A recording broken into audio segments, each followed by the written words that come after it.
अस्सलाम वालेकुम जी भाई, की हाल है? ठीक ठाक हो? करिए। तो ये मेरे मामू का मुंडा होया सीगा। आ साढ़े मामू होना दा भरा है जी मार मोचड़ साहब। तो आ राणा नवाज साहब है, ठीक है। मार साहब है पीरमल तो, राणा नवाज साहब है पत्तोगी तो मैं तो तुहानू पता ही आ बुरे वाले दी बना। ते आ हैगी है जी साडे पाकिस्तानी दुकान नैता मठियाई, नैता स्वीट मठियाई है। तुहानू जूम करके दिखाने हैं जी, चेक करो।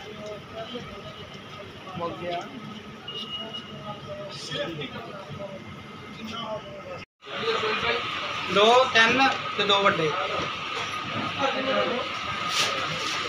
तीन खाली सी यार, तीन सिलेंडर सी। हो गए भाई, सारे हो गए।